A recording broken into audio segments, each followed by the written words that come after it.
Selling lies and buying time, killing people next in line. Lower class and social slime, they don't matter. Genocide, sick from water, sick from air. Making money, they don't care. Caesar shit, force of air. Fuck them back, it's only for they bomb. They shoot, they kill, they massacre, rape. They burn the kids, no one makes countries. Lie to your face, fight and die, 'cause God forgives.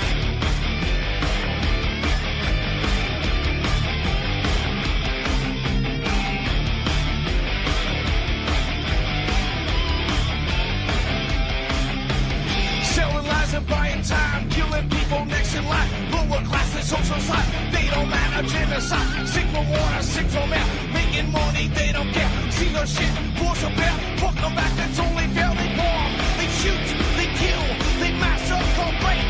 They burn the kids, no one leaves countries. Lie to your face, fight and die, 'cause God forgives. Yeah. Coming back around again.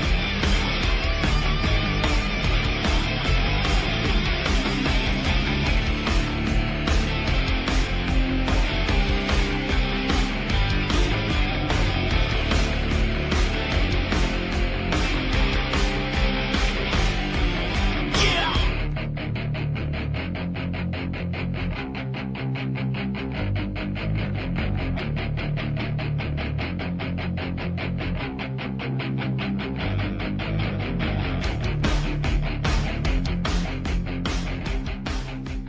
Afternoon. This is Game On. I'm your host, Ron Stevens. This is Sunday, July the 12th, 2015. And I want to welcome everybody to the show. I've got kind of a very special guest today, a lady I met on Facebook a week or so ago.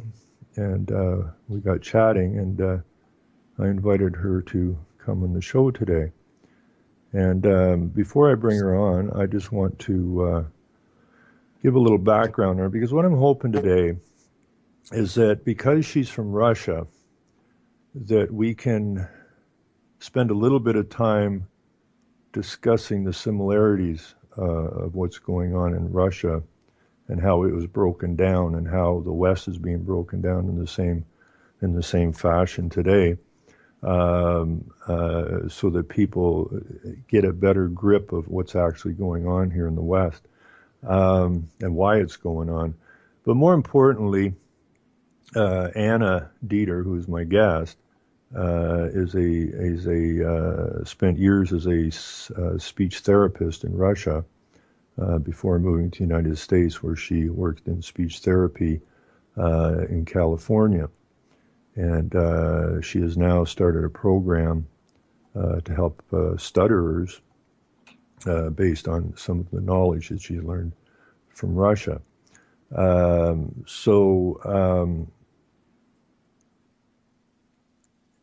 going to bring her in here in a minute or two. I'm just going to run by some of her bio real quickly. I've already mentioned this. She worked as a speech therapist for 17.5 years in public school setting in the city of, which I can't pronounce, in Russia. Was appointed to the position of a director chairman of the speech language therapy department of the public school district in Russia.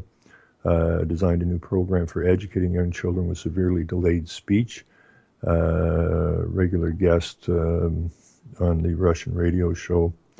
Immigrated to the U.S., had the Russian diploma evaluated, went to school in California, worked in 2 public districts in California. And that's something else we discussed when I was talking to her before, is that the difference between the Russian, how the Russian children were dealt with and how the children in California were dealt with is very important to understand. Received multiple awards for excellent achievements and remarkable results, and researched and discovered a breakthrough at the Edelon method for the elimination of stuttering, a condition which bothers a lot of people, I guess, and so on and so forth. So she has now gone from a speech therapist to a speech educator. And there's a big difference between the two of those things.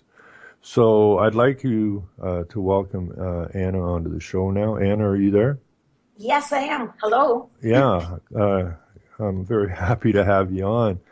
Thank you very much. And Yes. yes, where I'd really like to start, Anna, is back in Russia, and as you described to me, if we can start there because I find this very, very important for people to understand, is the system that was in Russia, and this is before the wall came down or the Iron Curtain came down, Yep. of how many people were actually dealing with how few children compared to what you found when you went to California, and then we'll just run from there.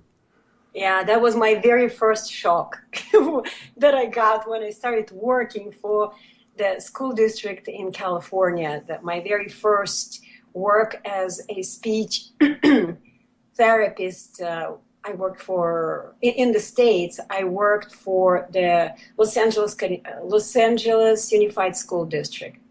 But anyway, in Russia, I worked as a speech therapist for 17 years. And to me, the system of education in Russia, I didn't know back then. Now I do. But the system in former Soviet Union was just an amazing system of education. Just a little example, my work as a speech therapist, I had to work 12 students. So my caseload as a speech therapist had 12 students. And I would be complaining if they would give me one or two more. Wow, I don't have time to see more children. I can't help more children. 12 is a big number already. Also, I was a speech therapist and I had two teachers working two shifts, working with the same group of children. And we also had one person who would just take care of children, would feed them and helped around with taking care of them, of their needs.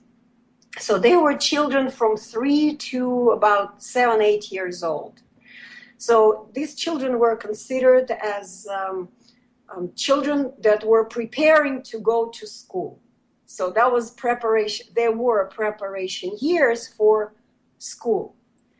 And I could see these children, not see, like literally see. I could work with them. I could teach them for every day, 5 days a week. And I saw them individually, each of the students. I would pull one by one from the classroom, which was just next door to my office. And I would literally see and work with them for about 20 minutes every day individually. And then I would also have a group session once a day. Then in the second part of the day, the teacher would just, continue. They would continue working with the same group of children. And these were children with severe delays, developmental delays. Speech was just a little indicator of that delay. But those were children kind of with a lot of problems. And I will just give you the result. Over 17 years of my work with this kind of children, I didn't have one failure. Each and every of them would continue attending a normal public school. Normal. When I say normal, means just a regular public school for children with no special needs. So their special needs would disappear. Okay? So, and when I moved to California, it was a little bit different in Los Angeles. And as I said, it was my very first shock. And that was the time when at times I would have over 100 students on my caseload. Just compare 12 children and 100 and over 100. Yes, they paid very well. I was very comfortable. When I stopped working for the school district, my salary annual salary was almost $90,000 with all the benefits, with all the health insurance and everything, with vacation pay. So it was very, very comfortable work that I had, okay? But what I had to do with children, it was honestly, it was devastating for me. Nobody cared if I made any difference with these children. So the main goal for my work was to see them, literally see. Whether I'm going to help them or not, who cares? So I had to do a lot of assessments, every child, over 100 a week. So I had to do regular assessments. I had to write this individual education, wait a second, IEP, individual educational plan. Yeah, that's what it stands for. So I had to write my section for every student again. And I had to see students' parents, and I would have to sit at the meetings. Can you imagine? 100 students, 100 meetings, okay? And it would happen regularly. It wasn't like once a year for sure. For every student, we would have to have a meeting. But then we would have more meetings with parents more frequently because, of course, parents were not happy with the results. They wanted more. And the law required every time a parent would call the IEP meeting, we would have to hold it. And the meetings would go forever, from 2 hours to 5 hours, and sometimes several days. And guess what was happening during these days? Could I see my students? Of course not. So once again, I did not get a slight chance to actually really help my students, to really teach them. And I was encouraged, so all my colleagues were, and today it's even worse than when I started. I started in 2005. Now it's even much worse. Today, speech pathologists, speech therapists, teachers of children with special needs, they are encouraged and even required to group children, to educate them in huge groups, put them together, and whether they're going to help them or not, who cares? But at least they can document, yes, I saw a child. I saw my student.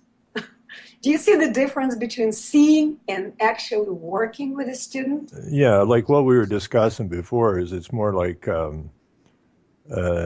you went from teaching and helping students to basically administrating bodies and paperwork. Yeah. Became more important than the actual student. Yes. Right, and yeah, I can understand that because what I see here, and it really bothers me, is that the teachers are given a curriculum to teach, but they don't. They're basically just going through the motions. They have a pension coming out the other end. They get a good paycheck every week, and they don't question anything. They just follow these curriculums, and not worrying about if they're actually being of any benefit to the student. The students become secondary, is what Secondary, I see. I would just push them even further. Not secondary, but I don't know even how to say it. I mean, that was very last priority. Yeah, yeah, Me. I didn't have time for them. It's very simple. Didn't have time. yeah, and I find that a really big problem. Now, when I was telling you before, I see the teachers used to teach. Then this is this is definitely in the West pre World War One. The teachers would come in and they were basically there to teach basics, and that's what they taught. And they weren't filling. There wasn't really at that time a ulterior motive to teaching. It wasn't about mind control in that. It was just to get the basics down so that you knew how to write, read, do your math, and so forth, so on and so forth. And the curriculum was very tight, and then it become a way to basically change attitudes in that. The school system seemed to take on a totally different context, which we really see today. When you have, I mean, our school up here, and I'm in a small town of 7,000 people. The children aren't allowed to play baseball because they've qualified a baseball bat as a weapon. So now the children can't play baseball. They're not allowed to ask questions in class, not serious questions, right? They are not allowed to speak in class, period. The phrase that every teacher likes to say and says almost every day, every class, be quiet. Yeah, and I hear students when I ask them, like, don't you question your teachers? And they say, we're not allowed. And that is a sorry statement as far as the so-called education system is concerned. So now I did see that video from that gentleman who went to, and I find that absolutely fascinating because I don't think people, most people, and me included, our knowledge of Russia, the Ukraine, and the East Bloc basically is limited to most people to, whatever they see on TV or in the newspapers or whatever.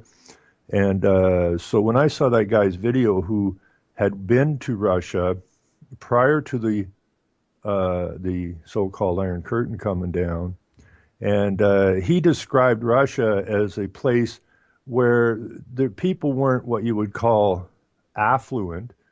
The school system was good, and people had jobs and had places to live and whatnot, and food to eat. And when he went back after the wall came down, he was absolutely horrified because he ran into all kinds of homeless people, which he didn't know of the first time he was there. And people were out of work and suffering badly. And what I'm trying to explain on that end of it is that this is exactly what's going on here now. The Iron Curtain didn't come down for any other reason that they needed that to come down to create their world government, because they said they couldn't have a world government with two opposing superpowers. So basically what happened in Russia is exactly what's happening here, is that the business and the politicians got together and basically started taking control of businesses and selling off infrastructure and that to outside companies and that, and basically robbed the people of their birthright. And I see that's the same thing that's going on here now. Our politicians in that, and here and in the States, have joined forces, and they are pillaging, is what they're doing. They're pillaging the resources of the people and the lands, and taking it into their control and taking everything away from the people. And that's unfortunate. Sorry to interrupt you, because people led them. We people led them do this. Well, that's the whole point, and we, each man and woman here, especially those that have children, have got to focus somehow and accept that what's going on is going on because, just like you said, we let them. Mm-hmm. We blame the politicians, we blame the corporations, but we are the ones that allow them to do it. So therefore, the only one that you can complain about in reality is you. You're the cause of your own problem. Yeah, if I may, I would just explain the word allow. So when we allow someone to do is actually can be explained very simply, in a simple way, that we allow someone to do by not doing this job ourselves.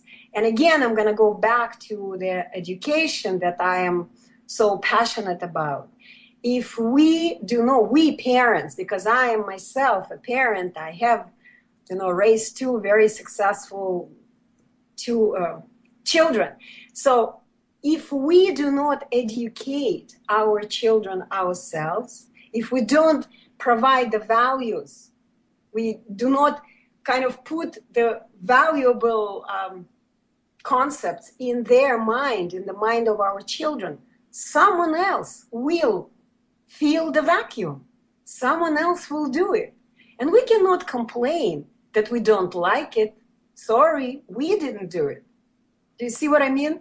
Well, the people have been taught, and I guess it's the school system that taught them. They got taught this somewhere, and it would seem the school system would be the logical place they got the teaching. Was it when I hear people say, well, they're doing this to us and they're doing that to us, but, you really can't fight City Hall and there's nothing we can do about it. You can't. That's true. You can't fight, but you can educate your son and daughter or daughter. I've heard this very interesting expression about the remote control. When each of us has a remote control of our own life. And if you lose this remote control, you do not take care of yourself. Okay, you don't have control over your own life. Someone else will pick it up. And don't complain, because this person will begin to play with the buttons and will take control of your life. Same thing, that's what we do with our children. We have given away the remote control that we have. Each of the parents have this remote control. We delivered a baby to this world, a child. We have a remote control. We can control what we want our child to be, what we want our child to learn. But we give it away. Okay, we give it away to the school system, to the government, to everyone. And we just stay kind of away and watch someone damaging our children and complaining about it. Maybe it's time to pick up this remote control and use it. Yeah, that's so important what you just said. That I like that. I like the analogy of that, the remote control, and it's true. We have given the remote control to the state, and then we complain about the state. And I mean, I just don't understand parents. Like when they're putting in transgendered washrooms in the schools, or the schools that don't have transgendered washrooms, that the children are being told that, if they feel like a girl today, they can use the girls' washroom, and if they feel like a boy tomorrow, they can use the boys' washroom. I mean, how messed up is this? What is this doing to the children's minds? Actually, it's very interesting because, very easy to explain. School education, conventional system of education is forming robots. And robots do not have gender, of course. Everything that's been in place right now, and they are going even further, is just taking away gender or any individuality from people, from children, and of course, future people. It doesn't matter what gender you are. It doesn't matter who you are. It doesn't matter what you want to be, what you want to express. It doesn't matter. You are a robot. This is what the system of education is doing today, creating robots. That's just, if you think this way, everything is gonna be kind of in place. Yeah, and the parents, I don't want to keep beating on the parents all the time, but they have a responsibility, right? And it kind of throws me that they can't or refuse to accept or see what's going on with their children. But then it stands to reason that people have come to the point now where it's like they can't see, hear, or speak. We talked about chemtrails a little bit, and I can stop and show somebody the sky, and they'll either turn away from it or they don't want to discuss it. Yeah. And this has been some kind of a mental block or something that's put in people's minds, and that is almost robotic. They don't seem to be cognitive of what's going on around them anymore. They're so easily manipulated now. The people of the past, my grandpa would never have put up with any of this stuff, or my grandmother would not have put up with it. Yeah. But yet, since the public school system was really started based on the Prussian school system, making product for the benefit of the state, it seems to have been this slow, agonizing downhill slide to ignorance is what we strive for. Yeah. It's a Prussian system, of course. And I don't know if all your listeners know what Prussian system was about. Have you discussed that ever? I have, but you're from the east. You're from that neck of the woods, sort of. So maybe you would be better to explain that. Actually, I didn't know it myself. I just did my research and Okay. learned about it not a long time ago. But when I learned it first time a few years ago, I was shocked. And at the same time, I said, okay, now I understand what's going on. Because before I learned what Prussian system was, I couldn't understand why everything was so irrational, not logical. Everything was kind of upside down in the system of education in the United States of America. I couldn't understand why. Because it's such a great country, and all of a sudden, using such a strange way of educating children. So Prussian system of education, it was adopted by United States of America not a long time ago in the 20th century. And it was created by Prussian scientists, educators. And at the time when, think World War I, right? When during World War I, the German soldiers would run out of the battlefield for life. They didn't want to die. And they would disobey the orders of their military, bosses, and they would run away from the field. So the Prussian educators were given a task to create a system of education that would create people that would obey orders. So if they are asked to jump, they would just have to ask how high. That's how you say it, right? And they created this system of obedience, of following directions. And this system worked so well that's when the World War II, if you remember the history of World War II, there were great supply of young German kids that would just obey. And how do you say it in English? I know it in Russian, Hitlerjugend. How do you call it? Allegiance?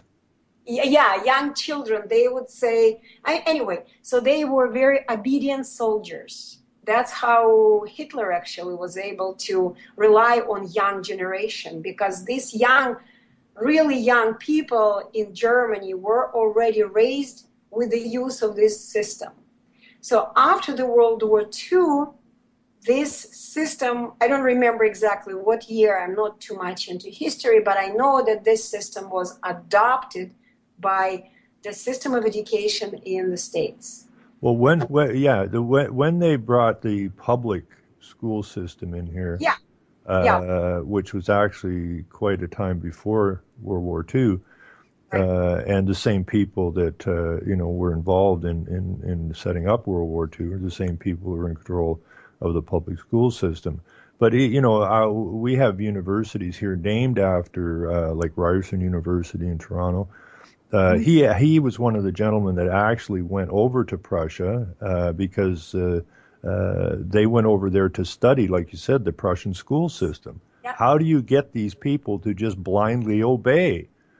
And brought it back and brought it into the public school system here.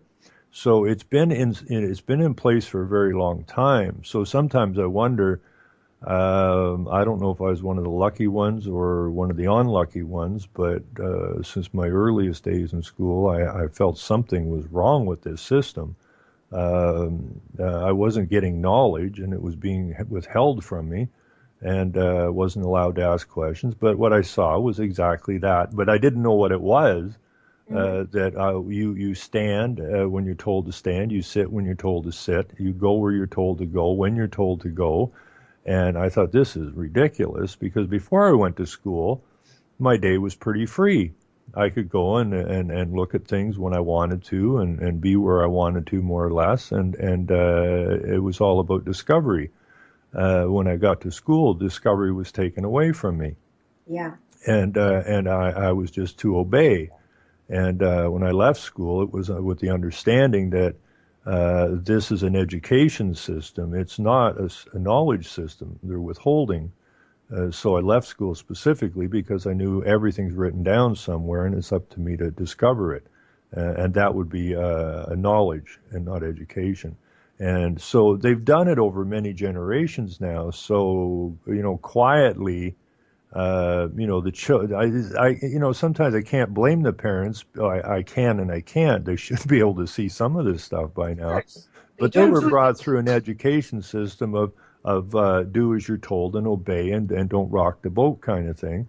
And it makes them less able, I think, to stand up to what's going on in the school system today. I think that's the problem. They're told that they have to bow to authority all the time. They were taught that. So when they go to the school board because they have a complaint about what's going on in the school board is the authority and tells them, they're in charge, not the parents. And we thank you for your input, but go away and don't bother us. And the parents go away frustrated, but they don't seem to have any power to do anything about it because of the way they were brought up, to always bow to what any authority that's put in front of them. They must bow to that authority. And I think that's all to do with that Prussian school system. Yes. It's a very wise system. Someone designed it in a very wise way to, for certain purposes. And yeah, they succeeded. And I would like to talk about one issue you mentioned, that before, when you were younger, there was freedom, and then your freedom was taken away from you when you started school, right? Mm-hmm. In a way, freedom. See, my mentor, didn't mention my mentor, but my mentor likes to say that the word freedom should never be used as one word alone, without freedom from what? It always has to be freedom from.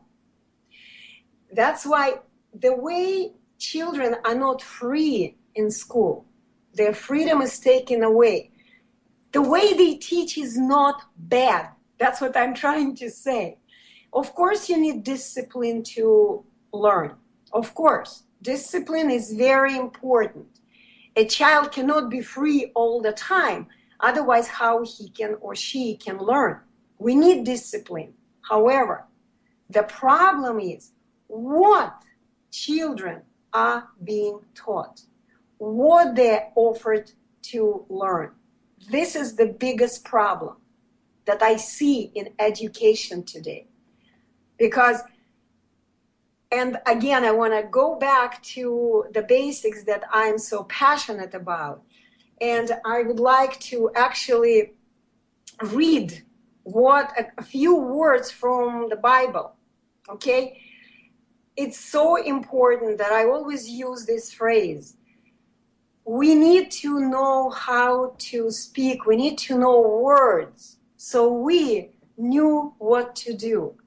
Even parents, of course, they feel they don't have any power because those are the words that they have learned when they were young. Okay? So, but if I read these words for you and for others, and I'm sure there are people that are familiar with this phrase. Bible says, John 1:1, it says, in the beginning was the Word, and the Word with God, and the Word was God. So every time I read this phrase, I have goosebumps on my body, because word, speech, is everything. Anywhere we go, we have to speak. We're humans. We need to speak. It's the way of self-expression. And I have a question for anybody just to think about it. Does anyone teach our children to speak? Anywhere? Yes, we have speech pathology, therapists. When something goes wrong, they do therapy, pathology, and other medical approach things. And there are a lot of wonderful speech professionals that do a good job teaching. Not therapy, but teaching. But no one teaches our children how to speak, literally, how to use their lips and tongue to produce a speech sound, a sequence of speech sounds, which is a word. And this is the basics I'm talking about. And this is what I'm so passionately urging parents to take it back to their own hands, because no one teaches children how to express themselves in the natural, the most powerful way, oral speech. No one does it.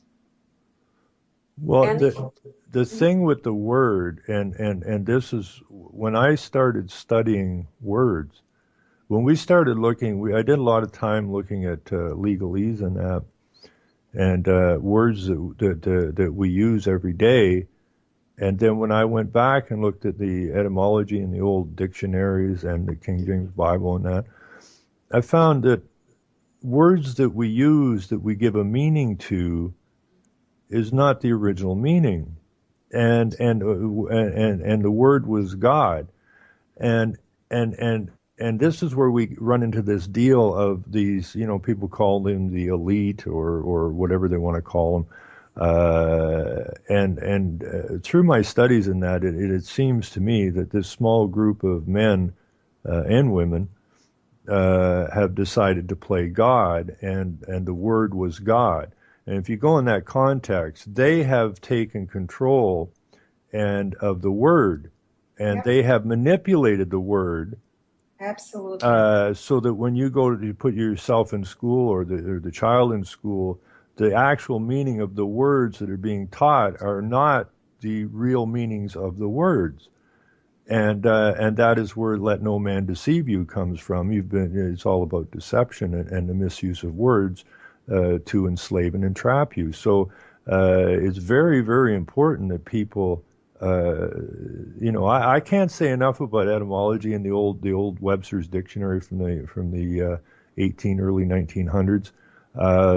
It is absolutely fascinating to find that the words that we use have meanings attached to them that are not the actual meanings of the word, and they're introduced into our language system so that when we use them, we're actually deceiving ourselves.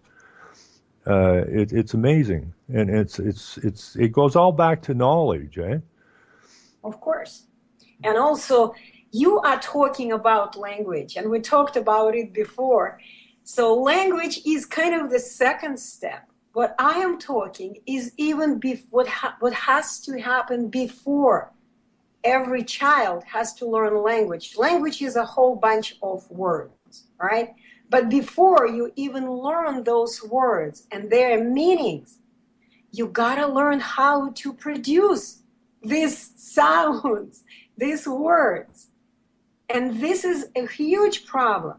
If you turn the TV on today and listen how people speak there, to me as a speech educator, it's just my ears hurt when I hear them. People cannot express clearly their thoughts because nobody ever taught them how to do that.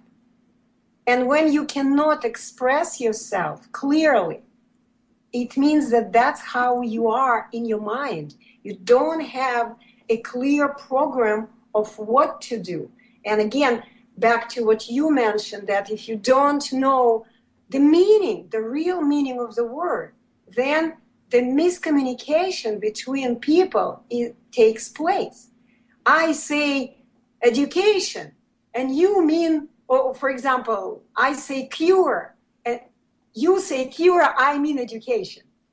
See what's going on, at least in my field. People come to me and ask me, can you cure stuttering? And I always ask, why do you need cure? Are you sick? Why are you looking for a cure? And he would tell me, what's the difference? Cure, education, it doesn't matter. It does matter. It's totally different meaning. The word cure, medical approach, or a person who is just sitting and waiting when the remedy, the pill, magic device will work, and you do not do anything on your own. And education, when you have to learn, you have to practice, you have to apply what you've learned. It's totally different approach. So people must understand the meanings of the word, of course, the original meaning of the word. But before that, again, what I'm saying is people should know how to speak in the correct way. What do we need to do in order to produce clearly sequences of sounds? Words are sequences of sounds. So it kind of goes together, but both of them are so important.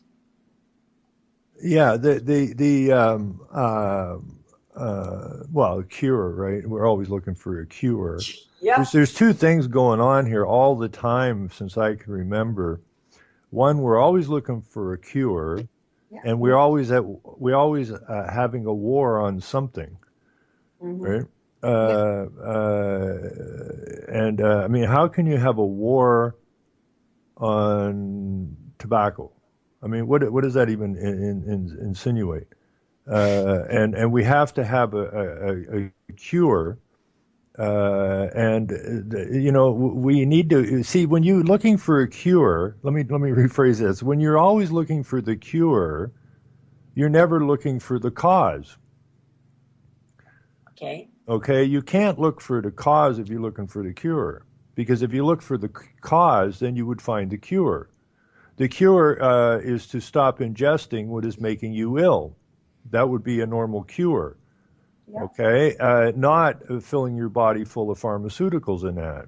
I'm not big on pharmaceuticals because I believe everything you put in you has a reaction on you, and these pills that people are eating is not the cure. It simply masks the problem.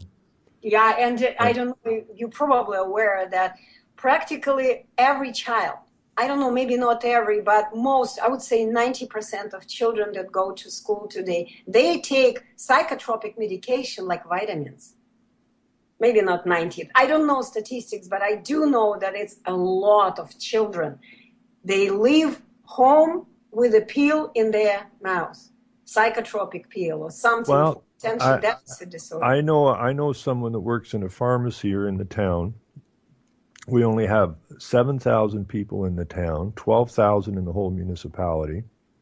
We have 4 pharmacies here, and they're good-sized pharmacies. And I was talking to this lady one day, and I said, "What percentage of people in this town are taking pills?" And she told me to guess, and I said, "I don't know, 60%." And she just said, "You're not even close." So we kept going up the scale, and I'm getting more and more tentative as I go up the scale because I'm in complete disbelief. And we hit like 90%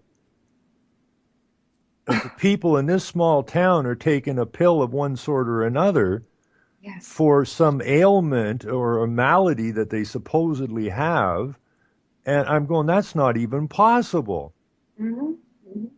And so when I was a child, which is getting to be some time ago now, when we would go to my grandma and grandpa's places and that, and they're usually on a farm out in the country, and they all ate healthy food and whatnot, and they were strong people. They worked in the fields and in the bush and whatnot. They're very healthy people. Lots of exercise. Lots of good food, lived to be extremely old, but they didn't just become old sitting in a chair with a bunch of pills and needles being infused into them. These people live to be very healthy, very old, very independent, healthily, very old. And when I was a child, it would be sitting around and they'd be talking, and it was like it was if someone had to take a pill for whatever, they were looked at as they were pitied and they were looked upon as being feeble.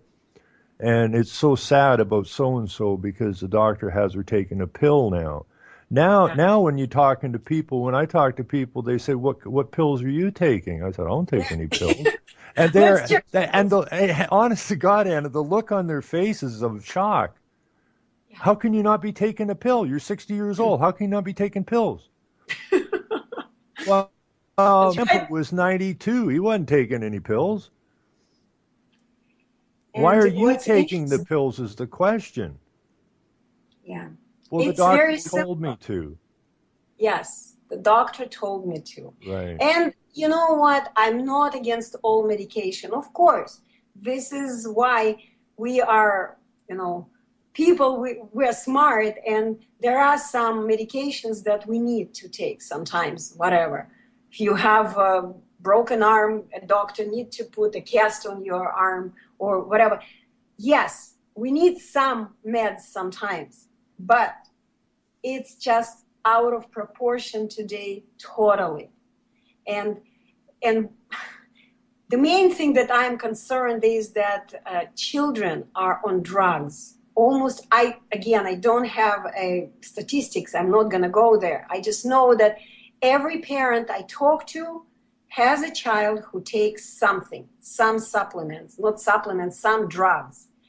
And what is killing me is that a lot of children are taking medication, strong medication, psychotropic medication for attention deficit disorder, which is such a scam. Don't even start me on it. Well, it is a Because scam. And like I was telling you, what I was telling you, I was talking to a young guy, 17 years old, and who is not in school now. And he's bright. He's really bright. And so he doesn't fit into the system. Uh, and they asked him to basically leave because he was so bright. They want to bring this all down to a lowest level they possibly can. And the last thing they need in school is someone smart enough to start asking questions. So they asked him to nicely leave. But yeah. I mean, they have a pill for everything in school now. And why would someone who is 10 years old be taking medicine because maybe he's a little more energetic than the kid sitting beside him, or is more curious than the kid sitting beside him. So we have to give him a pill yeah, because the story seems to always be that he's disturbing the class. So we just have to give them a pill.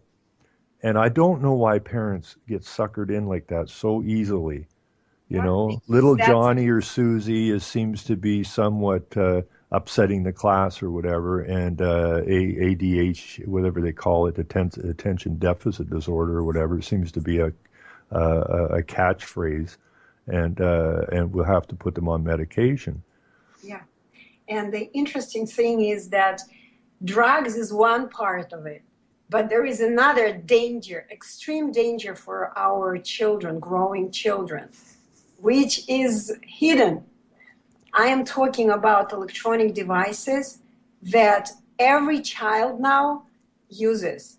I've seen not a long time ago, a couple of days ago, I saw a child not older than 2 years old sitting in the carriage and playing something on the cell phone, some game.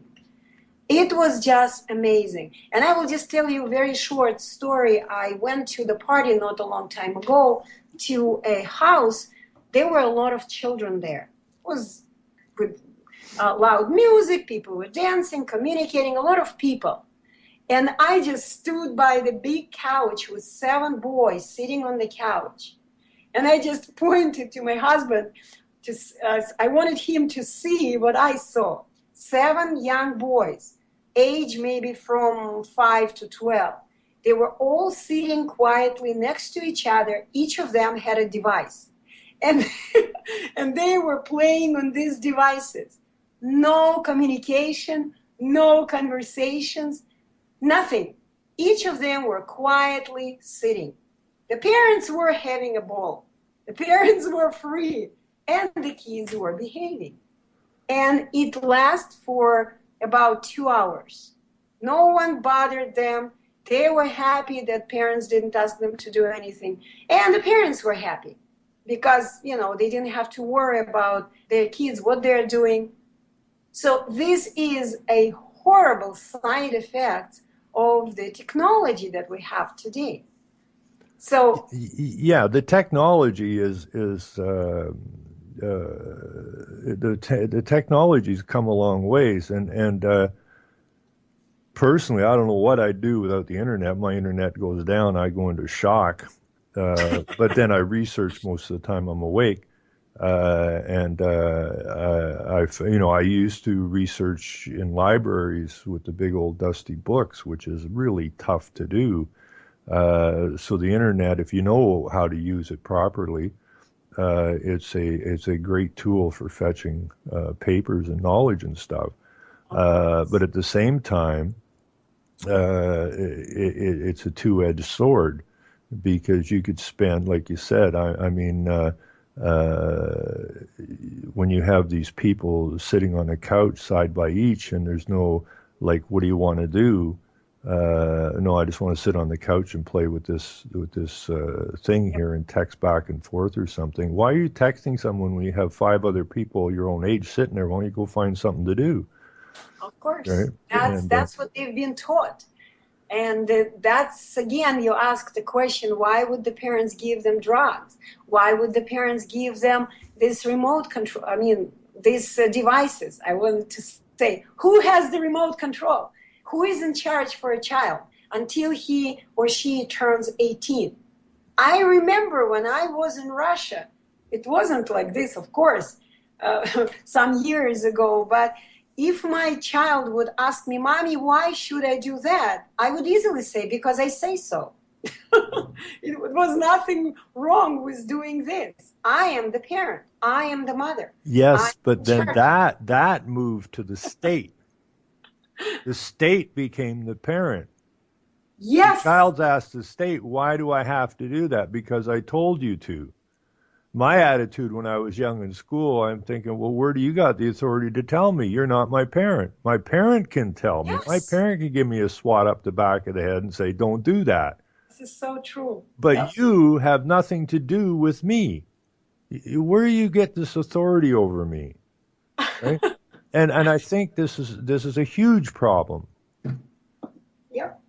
And I think sometimes the parent thinks, you hear if there's going to be a teacher strike or something, parents, they go into a meltdown because, oh my God, what am I going to do if there's a teacher strike? I'll have to look after my kid.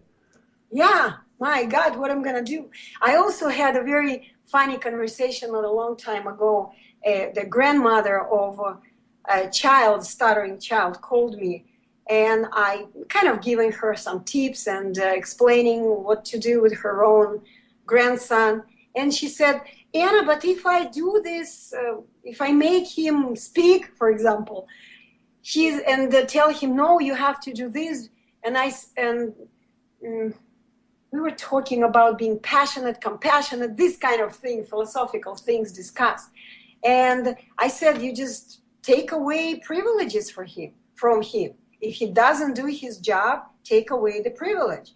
And she goes like, oh, but he's not going to love me if I do that. Or he's not going to be compassionate about other people in trouble because I am not compassionate, kind of look not compassionate when he is stuttering and I am so tough on him. It's a classic case. Yep. Just as I'm listening to our conversation here, it just becomes more and more apparent all the time that, like when you said, "Well, take the privilege away from the child," to the parent. The parent says, "Well, the child won't listen or won't allow me to take away his privilege." Yet the child has been taken over by the state, and everything in that child's life is about privilege. But the child says, "Well, you're my parent. You can't take away my privilege." But then the kid signs on with the state, and his whole life is based on state-given privileges, not proper rights. It's all, and the state would say, "You bow down, or I'll take your privilege away." And that kid is trained again in the Prussian school system to understand that he must obey the state, where in fact he doesn't have to obey his parents. So the whole thing's upside down. Yes. But again, when I understand and realize that the whole thing is upside down, but I'm very, very much into solutions. And the solution is actually very simple, believe it or not. It's a lot of work, yes, but solution is very simple. The moment each of us, parents and not parents, people that are in charge of education, educating others, the moment we understand a very simple phrase that I use in my classes all the time, everything is gonna be back from head to legs. It's kind of Russian expression. So you are what you do. We are what we do. I am what I do. And just think about it for a second. You are what you do. So if you are a parent and you have a child who, even in the system, you gotta learn words that you use to raise your child, because words are everything. As I said, I keep coming back to this. Every word is a program of action. Every single word. You say a word, that's what you're gonna do. And if a parent gives a child the correct words, a child will be learning these words, he will be repeating these words, and he or she will be performing correct actions, exact actions that he just sounded out. So you are what you do. Teachers, if you are a teacher, teach children correct words. Don't give them lies that you yourself sometimes don't believe in. Give them correct words, truth, reality. If you are a parent, again, teach your child correct words. Don't give them lies. Don't give them words that you yourself don't even understand or not sure what they mean. Don't repeat after some authorities just because they are authorities, because authorities, yes, they are always people. These people also make mistakes. I like to repeat another phrase because we actually all are repeaters. So I like to repeat a phrase that stupid people create stupid laws. Well, that's good, because that's exactly what's been happening. Yep.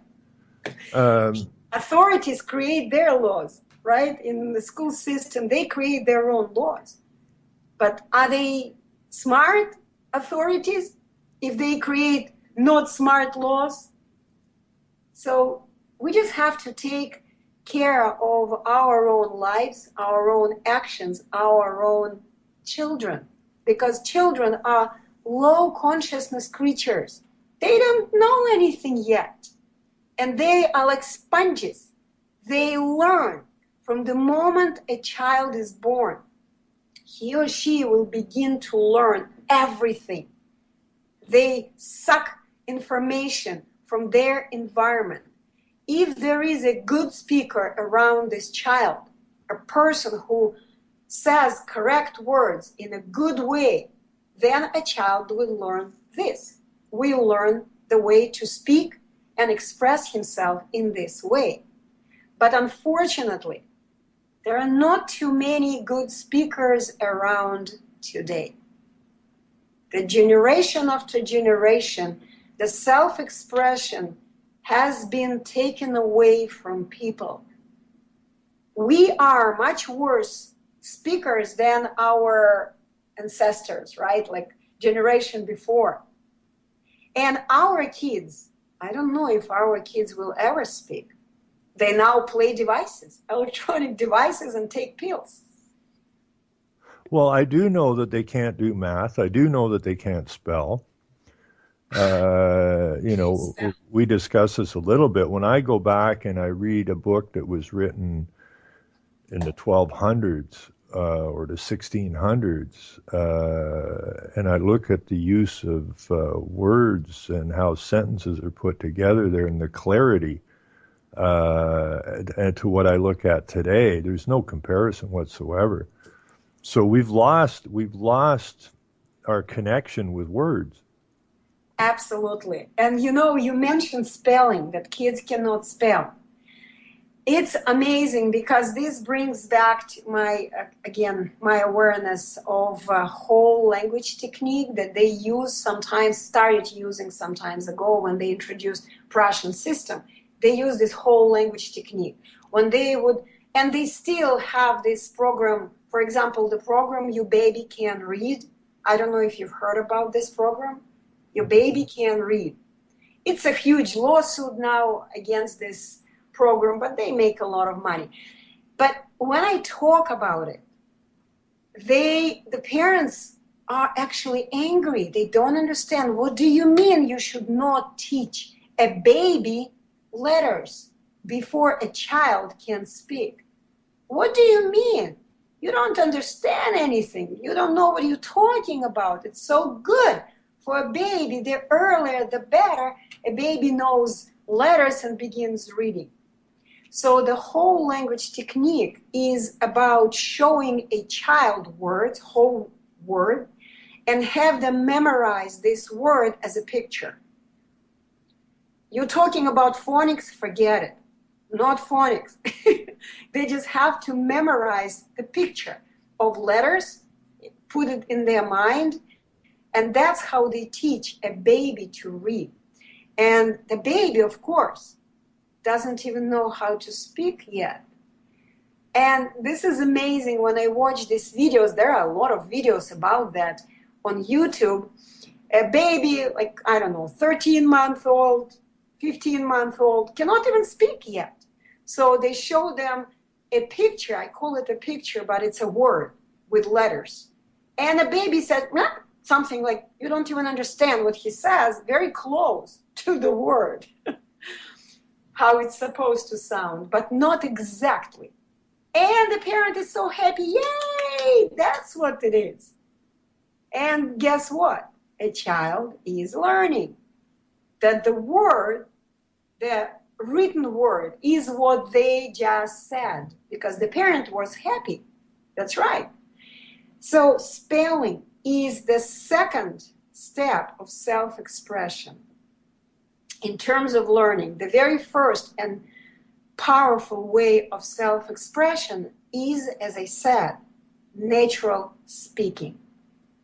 Our children must learn how to speak, how to move their lips and tongue in a sequential order to create positions for sounds, create words.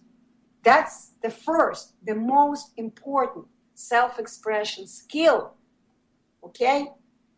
And the next one, of course, then you can teach kids, draw pictures, dance. It's also the ways of self-expression.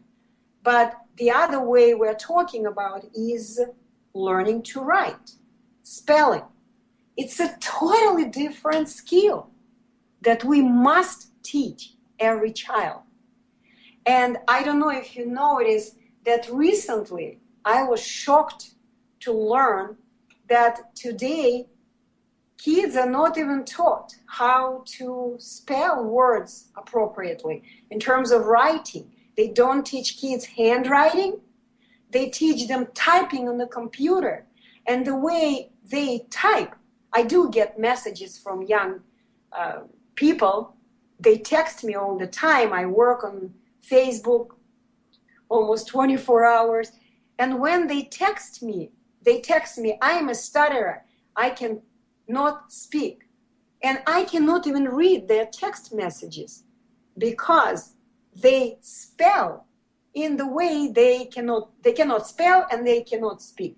Well, this So is a problem with the texting. I find, like, I discussed that. Like, my nephew couldn't spell, and he didn't know how to sound out a word, and he didn't know what even phonics meant. He had no clue, and so I had to kind of teach him that, which made spelling much easier for him.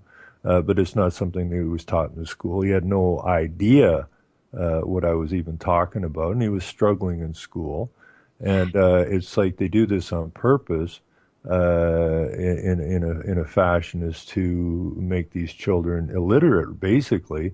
And so then then they start texting, and so they're using, text language, I guess you would call it, which is this broken language that spelling seems to have no point in at all. It's just this text gibberish that they understand. So they're taking the children into a place that is going to be very dangerous for them when they grow up. The other thing I found about education is that if you look back in history, most young men and women, and for various reasons and causes, it's not always the same, but they were looked upon as adults, basically young adults, with responsibilities of an adult, when they were as young as 14 years old. And now we have people who are in their 30s still living with their mom and dad. And so the child of old was a man or a woman at a very, very young age. And today, what you would have called middle age back then, are still children living with their parents. and you know what? When they come to me in text messages, they write to me, I am a kid. I am a kid. I'm just a kid. They write so many times. I, I will have a message from them. And when I ask them, how old are you? They could be 30 years of age. I know, it's freaking amazing. Just, It's spooky. just a kid. I'm a student and a university student. I'm just a kid. I don't make any money. I'm kind of, when I communicate, very often I begin communication with people that are in a very, very bad place. Some of them are ready to commit suicide. That's how their life is kind of out of whack.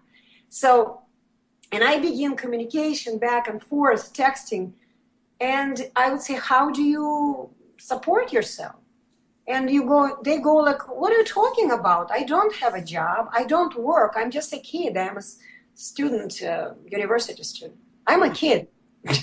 Yeah, and that's exactly what they've done. And I know you have a business which came out of Russia, from a doctor there that you studied, and you were working as a speech therapist, and you've changed that now to classify yourself as a speech educator, which is a big difference. Yes. A speech therapist is someone basically looking for a cure, and we discussed the difference between education and knowledge. And education, so basically, you've begun a business of basically helping stutters through education. And education, if you look up the root of the word, is about training. And Yeah. and knowledge is the knowledge that you have gained in order to train or educate people to help solve their stuttering problem. But I see a vast expansion of if you will call it education, which is training. But it's also we have a huge problem here in around the world of generations of people being hoodwinked, if you will, or told wrong information in order to allow themselves to be controlled by the state. So I would think that one could expand on the idea of education to the point where what we do need is you know, and I know, and the listeners know, and the parents know, that we have to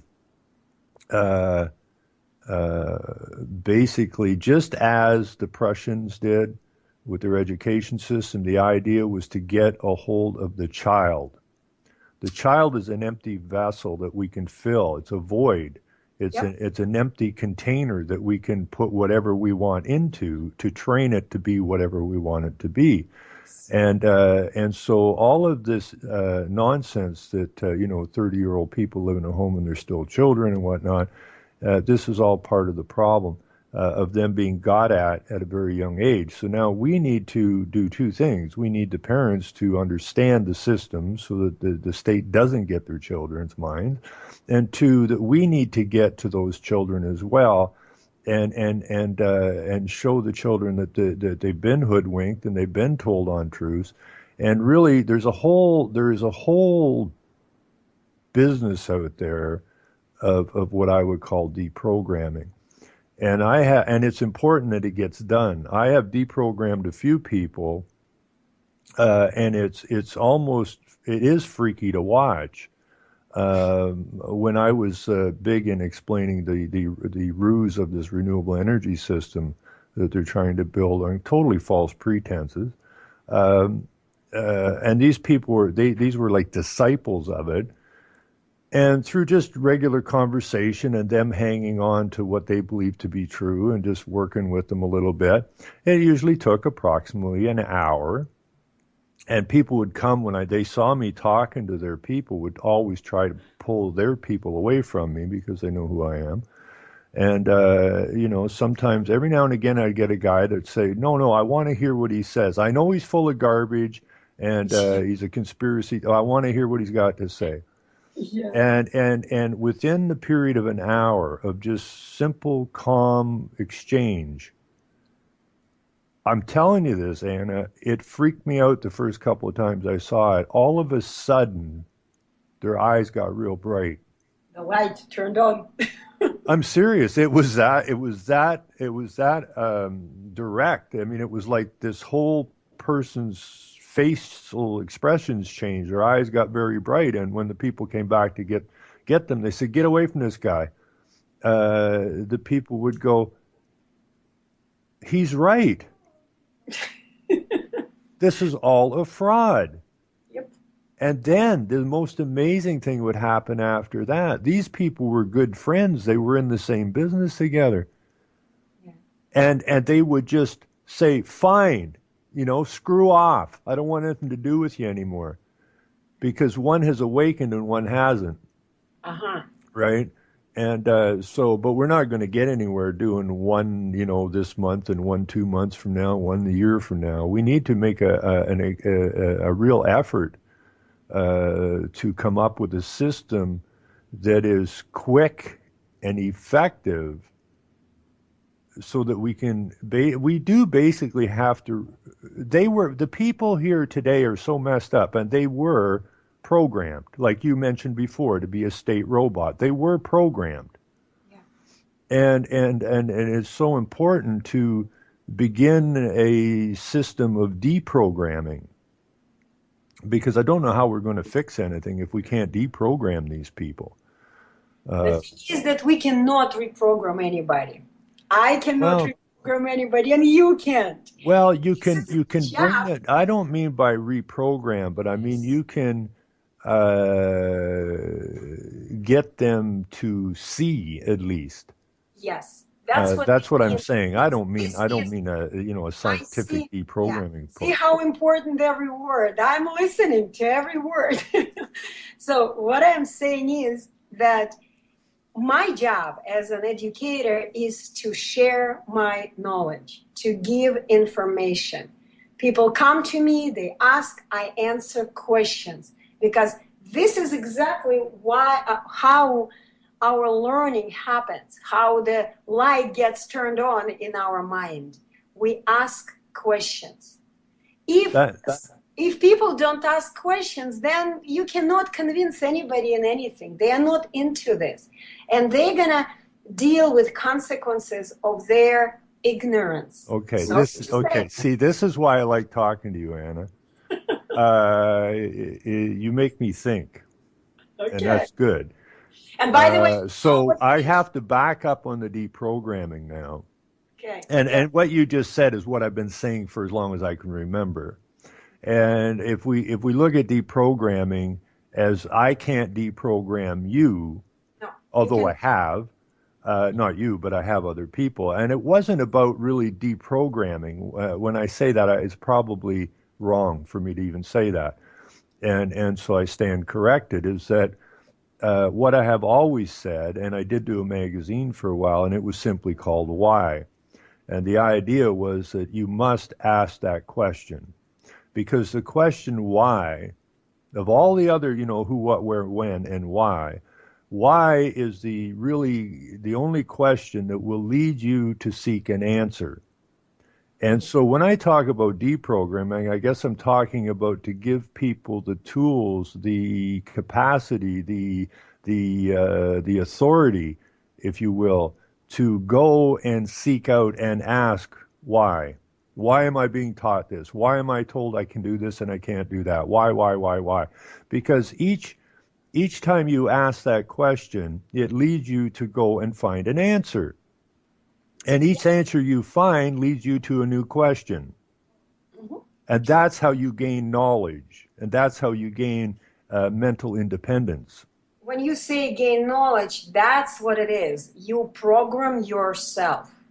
That's what it is. You can program yourself only based on the answers that you hear and accept or not accept. Okay, so So, that takes me back to deprogram. It's not actually sitting someone down and putting a light in front of their face and saying, I'm about to deprogram now. Listen to every word I say, rah, rah, repeat after me.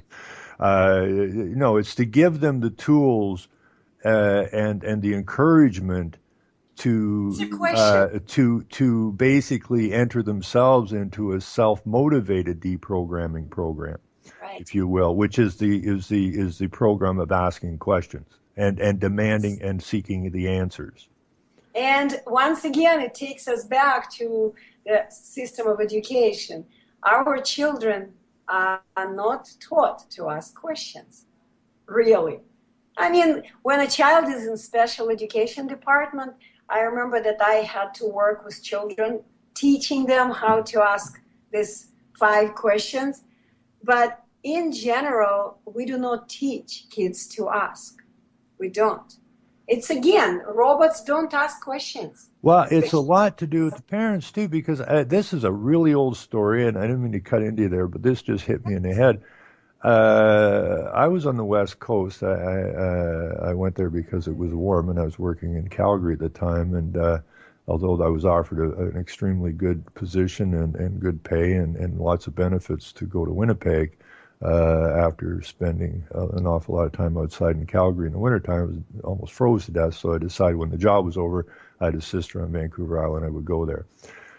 So while I was looking for work, she used to babysit this 3-year-old, I think he was. Maybe he was 4, 3, I think. And so sometimes she would have to go somewhere, go to work. So I'd look after this kid. And they considered him to be developmentally handicapped or something. And, I got to spend time with this kid and work with this kid.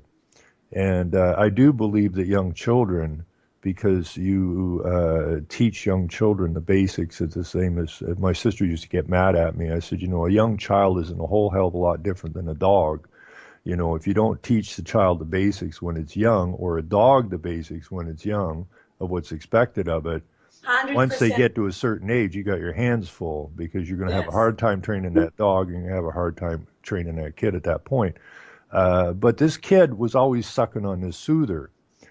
And I couldn't understand why this kid of 3 years old was still sucking on a soother. So I worked with him for a couple of weeks. And I finally got him to the point where I had him convinced that he was a big boy and big boys don't need soothers, right?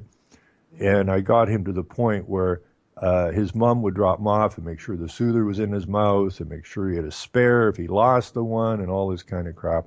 And I would I would work with the kid that he was a big boy and big boys don't need soothers. And I got to the point where I'd say, "What are you going to do with the soother?" I'm a big boy, and he'd toss it.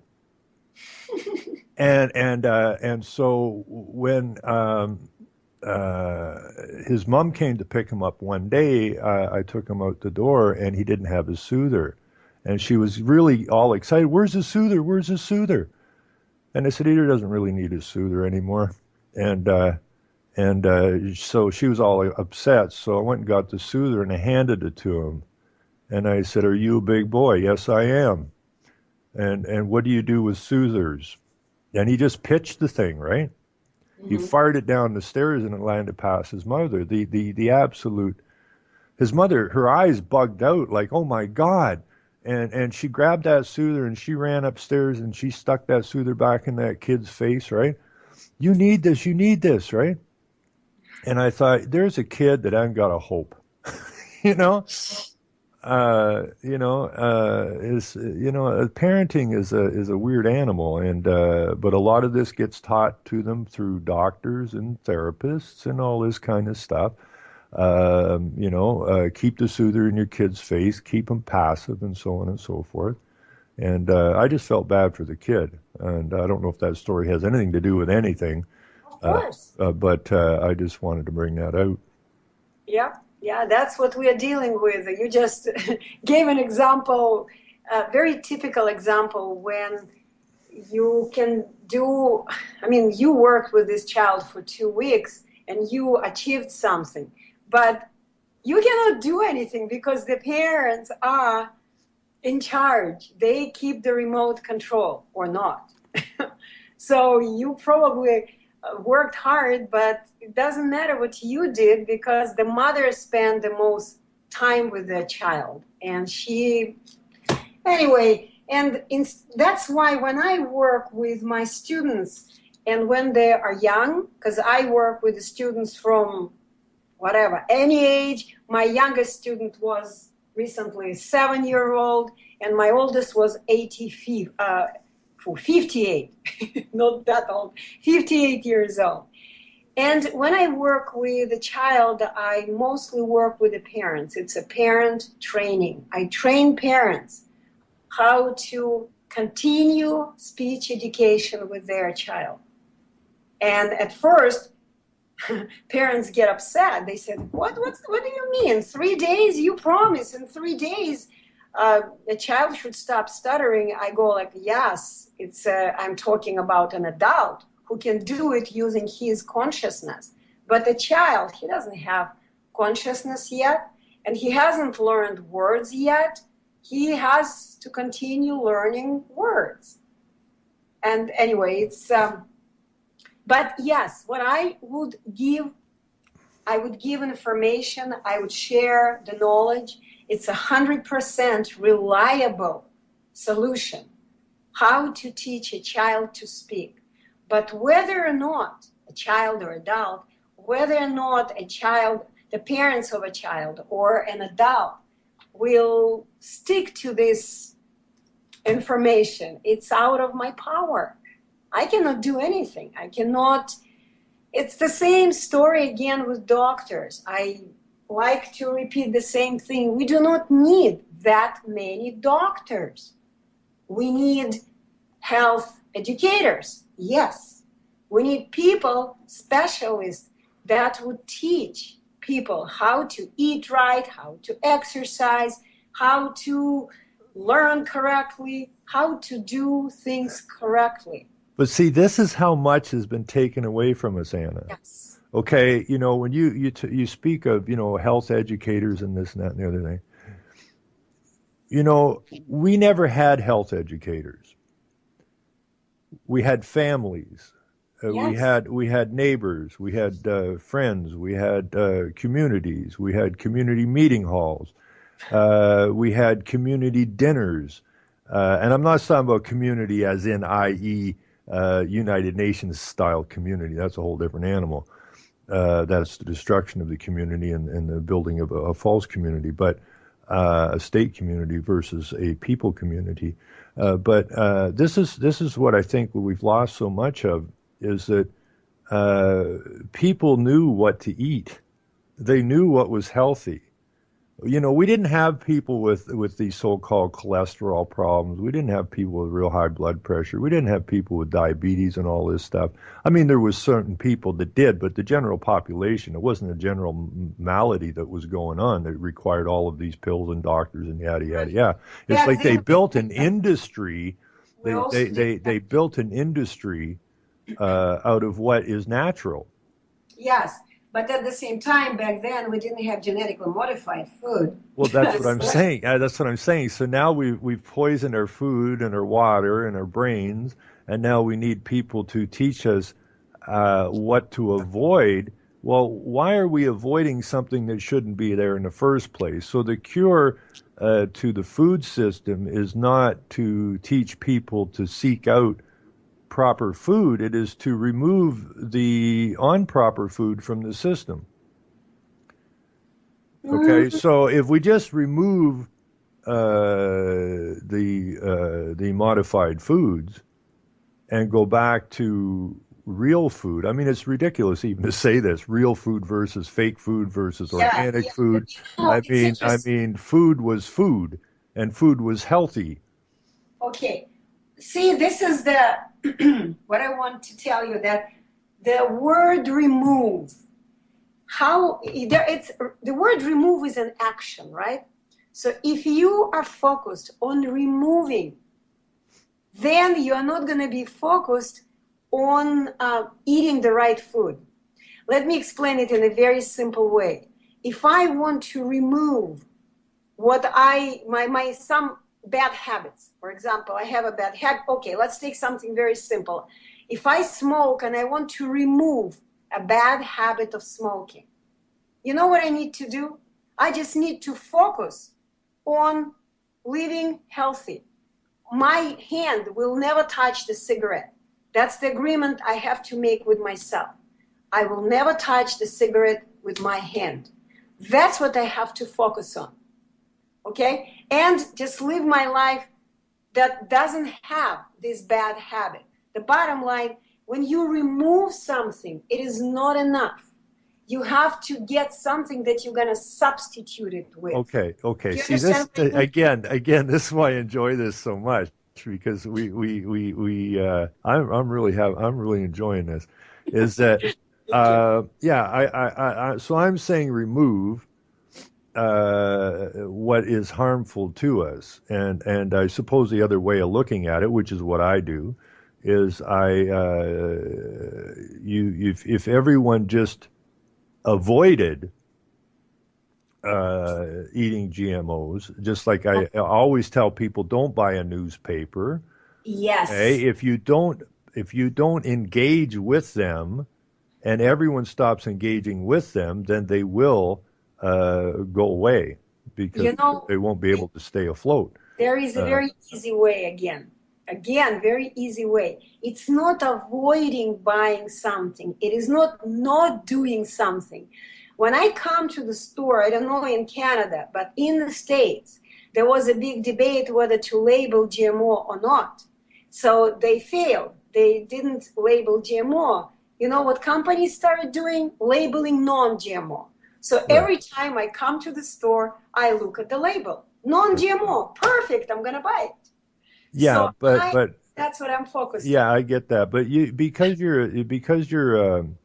a speech educator, okay, and I'm enjoying the hell out of this. Someone left a message in the chat here, which I think needs a speech educator to explain. Someone left this message. This show is kicking much ass. Oh. Didn't mean to keep anyone's ass. Thank you. And yes. All I do, I always speak the truth. You know, my husband likes to tell me that, Anna, you always have your foot in your mouth. Because this is, I always say what I know. I never speculate about things. At least recently, I've become wiser. since I've been working with my mentor. It's a Russian scientist. By the way, you mentioned that he was a doctor. He's not a doctor. He is an academic. Okay. Academic. I use the term doctor because I didn't know how to call it in English, because English language doesn't have the word like this. He is a master of education. Let's put it this way. Master. Academic. Member of science academies. 2 science academies. So we just to explain what happens in the world at the moment using simple words. And because we actually know how every human acts, what every human being is, and how we operate in the world. This is where all the knowledge is coming from. Don't know if it makes sense to you. So we are the ones that make mistakes in our actions, whether it's not eating right, not exercising correctly, or not raising our children correctly, not doing this and that. Those are our mistakes in our actions. Well, so the solution is not changing this way. It's not removing the wrong way. It's learn how to do it correctly and do it simple. And that has a lot to do with bringing back into the fold the family and taking more responsibility for the children and everything else. I mean, here I sometimes I get I'm like you. I'm too damned honest for my own good. But when we kept my in-laws here for years after, people say you should put them in the home, and I said, well, will you put your child in the home? So I think we have to get back to the responsibilities of the family, and we have to stop looking at the state to solve all our problems for us, and that. And again, that's basically just taking simple responsibility for yours and your own, right? And make sure that they're taught properly, and that they have the good base, and that you respect your elders and whatnot. That's all we when you boil it all down, that's all we really have. Yeah. That's the anchor to your life, and if you let that anchor get away from you, then you're set adrift. Right, and then you can be pulled here and there and all over the place, and you never really. I think there's so many people out there that are floating around that aren't even actually involved in what I would call life. Yeah. You know how my students sometimes, it always brings how I work with my students, and very often I hear from them, Anna, this is hard. This is hard to be in control for my own actions. And I just always tell them, what's the easiest thing to do in the world? Lay down in front of the TV and eat popcorn and drink beer.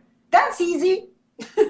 When someone else gives you popcorn, someone else provides beer, someone else turns the TV and entertains you, that's very easy.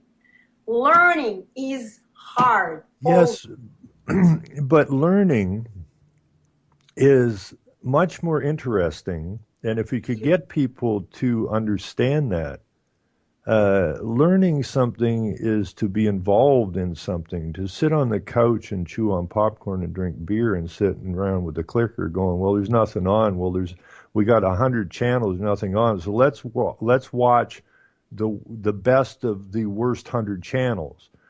That is not interesting. That is mind-numbing. That is destructive. Once people begin to learn, and I do believe that that's driven out of them in the school system. By the time people get out of school, they don't want to read a book. They don't want to learn anything. And I think that's on purpose, because once you don't want to know anything, then it's much easier for you to be manipulated. So, if people could just understand that once you ask, just try this. Ask yourself a simple question about something you don't know. and then And go want find to, the answer to it, want to know. and you will find that you're probably smiling for your endeavor. And if you do this a little while, because you know and I know, Anna, things are habit forming. Sitting in front of the TV afterward with a meal and the popcorn and watching TV is a habit, It's learned but behavior. it's a destructive habit. It's a learned behavior, by the way. Right. Learned. Yeah. And so if once someone, if you go and you just ask yourself a question, decide, I wish to go and find out the truth behind this or the knowledge of this. And once you do that a few times, you will find that you want to do it more. It's fun. And Of that's where you get your knowledge. And And once you have the knowledge, then you can see. And once you can see, then you can become who you're supposed to be who you want to be. or want to be. Yeah. That's right. You can be yourself. You can hear this, like from motivational speakers. Get off your ass and be yourself. Try again. Try again. If you fail, it's okay. Get up and try again. This never works. Or when the energy of a motivational speaker works for a very short time. And eventually it kind of blah, blah, blah, blah, it dies out because it's someone else's. It's external energy. It's not my energy. This is why it's so important. I just wanted to go back a little bit about TV because we talked about it earlier about TV. People that have developed a habit turn the TV the moment they come home after work from work. Kids are running around maybe and the TV is screaming and nobody is talking to each other.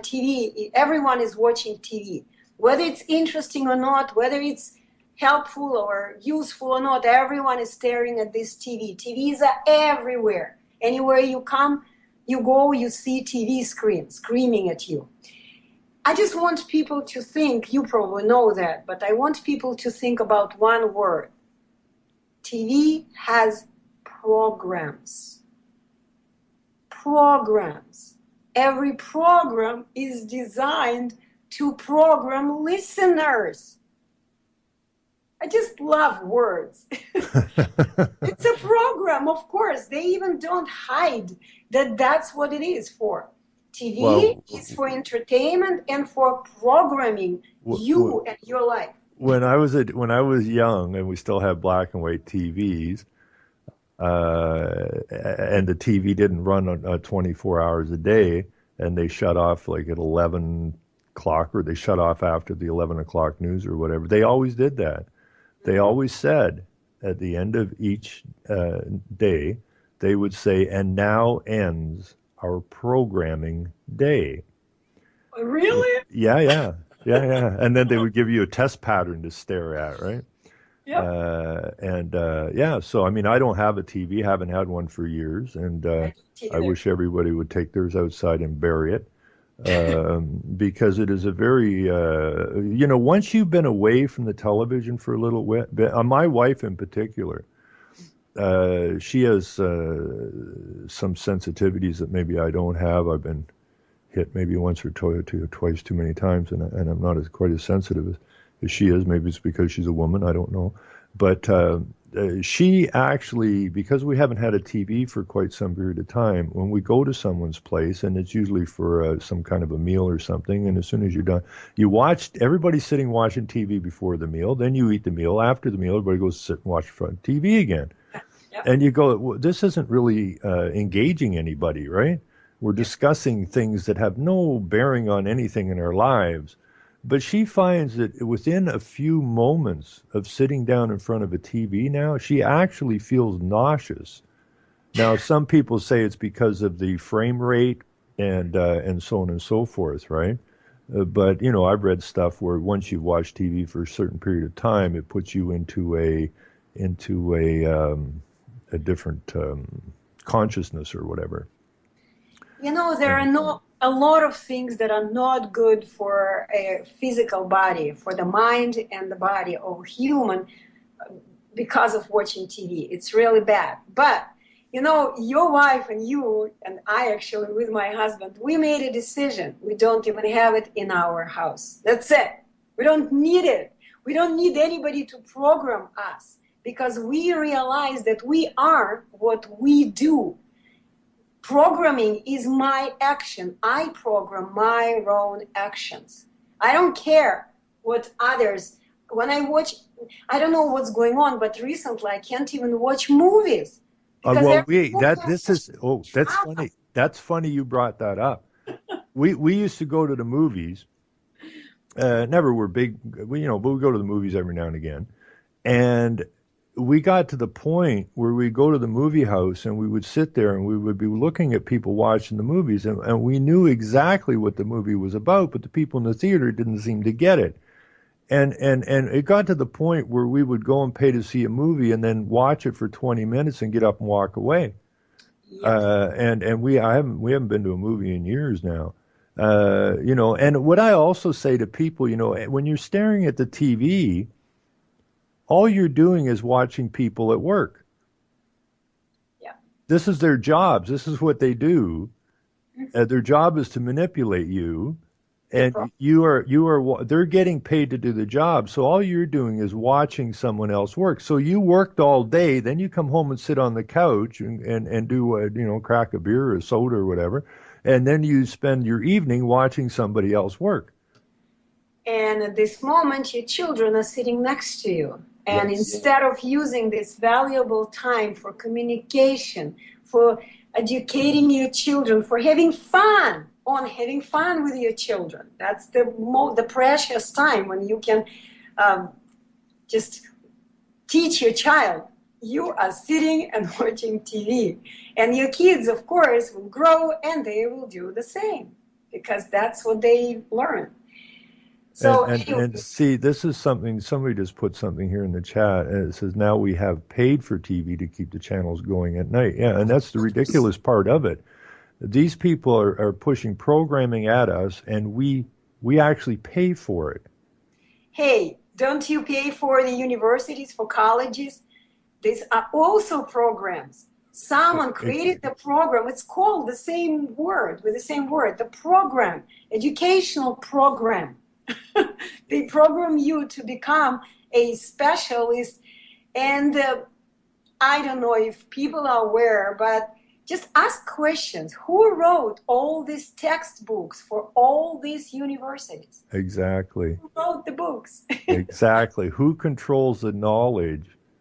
And this is another stupid story that I've said before, but I never had problems in school. I didn't really have to pay a lot of attention. I found it very mind-numbingly slow. And I didn't. I was an outside guy. I would rather be playing ball or football or fishing or swimming or doing something other than sitting in the house. And I had a paper that I was supposed to put in apparently, and had forgotten about it. And my parents got these big bunch of encyclopedias, which was all the rage then. You must get knowledge to your child, or your child will be left behind. Oh my God, right? And so my parents bought these encyclopedias, so I thought, oh, I have to write this paper. And the only time I've ever done in my life, I just plagiarized the whole thing. I just sat the encyclopedia down and wrote verbatim what was in it on the subject, took it to school, handed it in, and got a failing grade. And well, I figured the teacher knew I didn't write it, right? It was in a fairly early grade. And I thought, okay, I got caught, big deal, right? I should have been caught. I deserve to be caught, and I deserve to have a failing grade because I plagiarized this stuff. I'm good with all of that. But being the curious dog that I've always been and always asked questions, I went to the teacher and I said, why did I get such a rotten grade? And I expected the teacher to say this: come on, Ron, you didn't write that. I would have been good with that. But that's not what the teacher said. She said, it's wrong. Oh. And I go, whoa, excuse me? It's wrong. I just copied that verbatim out of the encyclopedia.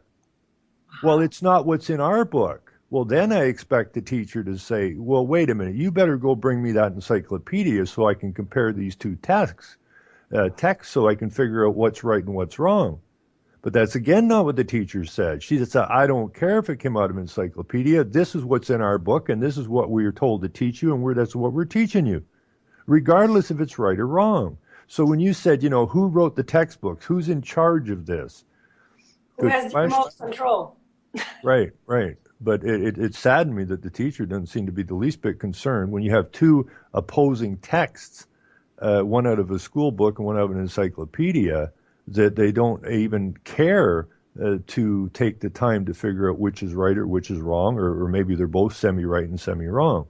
No care at all. This is just what we're told to teach you, and this is what you're being taught. We're the programmers. Yeah, but the problem is that the teachers are not being paid for figuring out what's wrong, what's right. They are paid for programming whatever they have to do. I mean, whatever is in textbook, they have to teach. But I still believe that this is the job of a parent, to give a child the best education. If Well, the parent is the alpha teacher, if you want to call it alpha teacher, right? Of course. That got to go back to the family, right? That all has to go back. We've gotten away from where we started, which worked, and it made people to think independent, and it made them so that they were there to help their neighbors. They didn't look for the state. Now, if the neighbor's house burns down, people go, "Oh, well, the insurance company look after it, and that we don't have to worry about anything." In the old days, if there was a catastrophe like that, it was the neighbors that came to the aid, not the state. Yeah. And so the state has removed the neighborhood from itself. Yeah. Yeah, you're right. But anyways, I'm really not that happy with you, Anna. You're living in Florida, and when I called you this morning, you were out swimming. That's And right. I live on Lake Huron here, and I thank you for having that much knowledge. I believe when we were talking, when we were deciding whether to do the show or not, that when I told you where I live, you said, "Is that where they're going to bury that nuclear waste?" Oh. And yes, it is, and that's another story for another day. But you're in Florida. It's nice and warm. Couldn't get a hold of you this morning. I go, oh my God, where's my guest? She's been out swimming, and our lake up here, the ice was still on it mid-May, and it's still ice cold. And so you've got the better part right now. Yep. As But far as once again, you know who programmed that? I programmed myself. I moved from California to Florida because I like being close to the water, to the sea water. So we are what we do. It wasn't easy, but we did it because that's what we want. Nobody told us to do this. Yeah, I'm not sure what the connection to water is. I'm not near salt water right now, but I'm near, one of the Great Lakes. It's just down the street from me, and I don't know what it is. I'm not happy if there's not water around. I don't know if that's a natural thing or what, but it's something that I enjoy being near, Yeah, at least. we don't have much time left, of my understanding, but I just, wanted to mention something. When you talked about teachers and I wrote down this word that you wrote, that's the system of education and representative of the system of education. Teachers do it kind of like on purpose. Okay, on purpose. They're teaching kids something, some lies on purpose.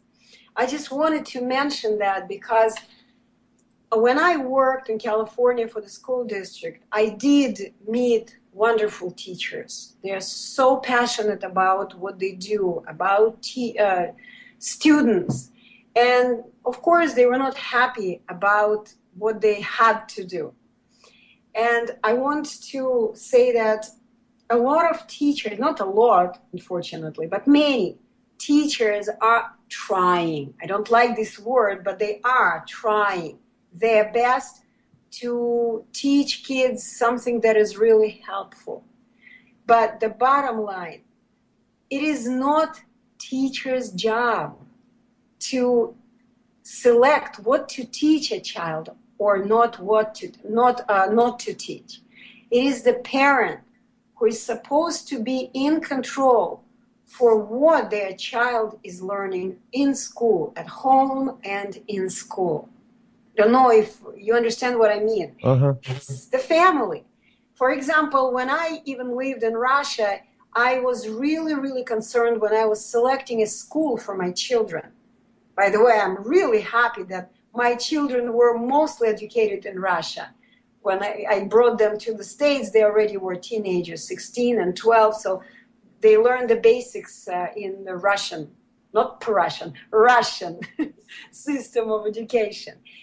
So what I'm saying is that the parents are the ones who are supposed to keep this remote control in their hands. Even if they take their child to a school, you're supposed to be in charge what a child is learning. Why? How is the teacher doing? What is the teacher doing right? What is the teacher doing wrong? If you don't like the teacher, go take a child to another school. But be in charge for your own child until a child is turned 18. The parent has to be engaged when the parent hands the child over to someone else. The parent, it is very good what you're saying, Anna. The parent has the responsibility to ask questions and to make sure that they understand and that the teacher, the school system understands what you, the parent, expect for your child. And not just drop them off. They're the experts. They'll look after the child, and I won't pay any attention to it. And then complain. Yeah. And that always brings us back, and where I know we're on board on this, is to complain about, which is removing your responsibility. You know, you are the one responsible, period. It's not the politicians, and it's not the school board, it's not the teachers, it's you.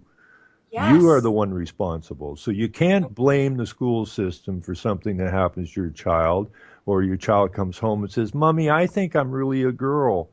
That's something that's been programmed into them, and you weren't paying attention to what's being programmed into them. So yeah, whose fault is it? It's your fault. And that may sound a little hard to some parents, but that's just a simple fact. Yeah, and there are ways. And nobody has to teach the parents. Once again, I can give information if I'm asked. But it's not like I'm telling, okay, we have to put a lot of teachers in front of the parents. We have to enforce speech education. No. If a parent doesn't want to learn, if he doesn't care about his own child, which I don't believe, every parent is really concerned about their own child. That's the most treasure we have in our life, our children. But if they don't ask questions, if they don't want to learn, they're going to have to face consequences. Exactly. Now, Anna, we just got a few minutes left. Yeah. And I've really enjoyed this, and I see some people in the chat saying, "Who is this woman?" And we have already explained that several times. It's Anna Deeter. And, I'm lucky. I'm very particular of who I interview. Last week we had a gentleman on, and the people were really taken with his knowledge in that, and asked that we get him back on. And I'm seeing the same thing in your case here today. So that's all a good sign. But you do run a program that is specifically targeted. See, I got to watch my language with you, right? Yes, please. Which is designed, which has the purpose of, I don't know, I'll get the right word yet. But you do have a program for educating, and it's a speech education program that's specifically made for to help stutterers. Yeah. Yes, you're right. And I've written a book already. It's introduction, a small introduction. Yeah. So if you would be so kind in the few minutes that we have left, if you have a website, I know you have a Facebook. If you could just let people know what those are, and maybe the name of the book. Yes. Where they can.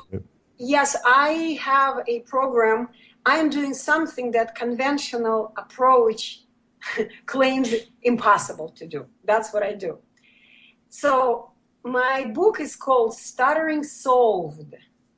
Am I saying it without accent? Solved. So I run a program which is based on a new science that is coming from Russia, and it is a speech education program which is based on reality, which is based on laws of nature. So the bottom line, my mentor, that his name I already mentioned, Roman Snishko, he is academic, and he's made this discovery of laws of nature that have never been observed and explained to anybody else before. It's laws of nature. Okay, I'm not going to go there now, but the program is based on following the laws of nature, and it is only in 3 days I educate people who stutter, adults. It's 3 days for adults, and if it's a child, then it's a 3-day parent program, and then we continue educating parents if they have questions. So a person stops stuttering in 3 days. Right in front of my eyes, I've witnessed it already over 30 times. And my mentor has done over almost 3,000 cases already, people who stopped stuttering in 3 days. Does it mean that they are cured? Of course not, because cure for stuttering doesn't exist. They have learned how to speak correctly, and they have the 100% effective tool to continue monitor their speech, to grow their speech at the correct speech at the etalon level. We call it etalon. Etalon stands for standard of measurement. It's perfect way. Okay, so we teach to speak the same way teachers teach a child to write. Okay, it's just simple muscle coordination of body and mind-body coordination. So it's the same way you learn how to perform coordinated movements of your body and mind, and you perform this action correctly, 100%, when you are in control for your action. So it's kind of briefly. Yeah, I think we're heading out here pretty darn quick. I really wanna thank you. It's funny, you know, because I always say things happen for a reason, and every now and again I run into somebody, and we were banging around on Facebook or something, and we ran into each other that way. I'm not a big fan of Facebook, but I use it to try to shove information out. They've got my blog locked down so bad it's ridiculous now. So I'm just doing whatever I can to move information. So Facebook, as a general rule, is a mess. But every now and again I run across someone who has a good message to bring forward to the people, and I believe you had and have a very good message, and I want to really thank you for coming on the show. So the archives will probably be up 5-10 minutes after the show is over. I didn't say my website. Yes, please do. Yeah, it's www.livestutterfree.com. www.livestutterfree.com. Okay, that sounds great. So yeah, I want to thank you. Anyways, I was going to say the show will be up on YouTube here probably some hour of today, and I will get you to the link to the archive here of the actual show, the voice archive, and then I'll get you the YouTube of the show today, and then you can put it wherever you want. I know I'm putting it up on my blogs and that as well. So I want to thank Anna Deeter. Thank you so much for having me. You know, we've gotten along very well, and that's fantastic. And so I hear music. So again, Anna, thank you very much for doing the show. show, and we'll do it again someday, okay? Take care, everybody. We're gone. Next week, we're going to have a lawyer on next week. So, take care. Bye-bye. Making money, they don't care. Caesar shit, force of air, fuck them back, it's only